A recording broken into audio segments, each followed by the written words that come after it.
Waking up early liberates you from a huge amount of stress.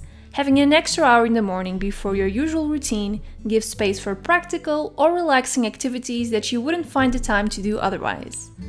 Many people use their morning routine to tackle a personal project.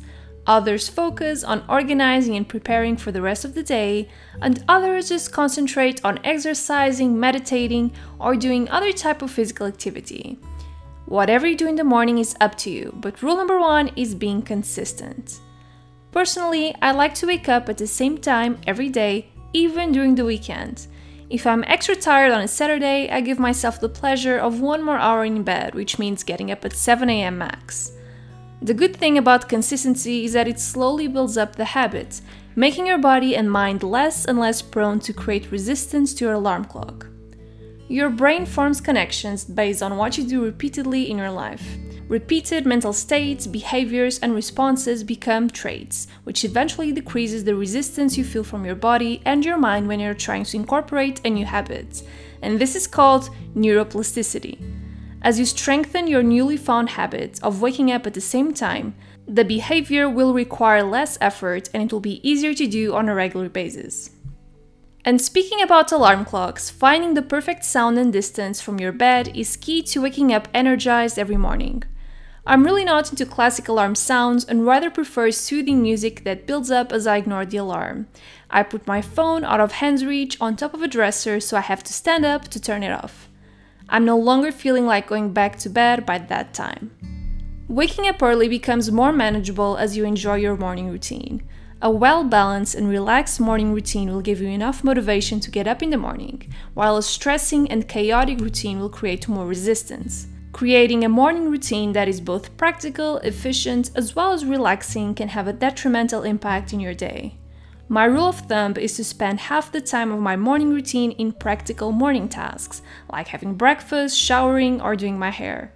25% doing household chores like cleaning the dishes, watering the plants, and making the bed, and the other 25% doing something entertaining like reading or journaling. For me, in a 2-hour morning routine, this would look like 1 hour dedicated to practical morning tasks, half an hour for cleaning and organizing, and another half an hour of reading or watching Netflix. But I will tell you more about my morning routine in a video going up in a couple of weeks. Another thing that will make waking up easier because it enhances your morning routine is preparing everything the night before. Picking an outfit, preparing the cutlery and containers to pack your lunch, or setting the table for breakfast are all activities that create a solid transition between your nighttime routine and your routine in the following morning. The more mechanical these activities and routines are, the better. A steady workflow of minor tasks can lead up to less resistance from your brain and strengthens your habit of waking up early. And for a special boost of motivation, you can also challenge yourself to complete a project or a deadline during your morning routine. If you ever wanted to start a blog, create a journal, knit a scarf featuring your Hogwarts house colors, or just become a runner, you can use your morning time to do it in incremental bursts of productivity that you can spread out over a longer period of time. Instead of feeling like you're waking up to go to school or go to work, you change your mindset by stating and acting upon the idea that you're now waking up to take care of your special new hobby. As a final note, I have to remind you that waking up early is not for everyone. And if you're a night owl, you definitely shouldn't feel the urge to wake up early because someone tells you to, unless it's school or it's your boss, and in that case, there's nothing you can do. I actually ranted about the I wake up at 5 a.m. video trend a lot in one of my videos, so never feel the pressure to be productive at a schedule that your brain is not naturally inclined to use to be productive. And something that is always part of my morning routine is sitting down with my planner and my laptop, opening Notion and seeing what's going on in my life. Notion is an awesome tool and I've made 3 videos about how I use it to organize every single thing in my life. And the good thing is that Notion is sponsoring today's video to let you know that it's finally free for students and teachers. Notion is productivity software that combines all of your essential work tools in one place. It's flexible, allowing you to organize everything in workspaces and move things around seamlessly. 2 weeks ago, I showed you how I created an academic planner in Notion, which includes class notes, a calendar, syllabi pages, task lists, project planners, and so on.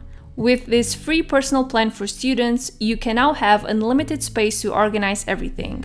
All you have to do is sign up using your school email address, or if you already have Notion, you can change your account email to the email of your school, and that's it. You can also access a bunch of templates designed specifically for students and educators, which will be linked down below. And if you aren't a student anymore, that's not a problem. You can enter the promo code Mariana to get your own free Notion personal plan by following the instructions in the description box below. Also, if you're curious about how I've been using Notion, I will link my past 3 videos as well. I hope you've enjoyed today's video, and I will see you next week. Bye guys!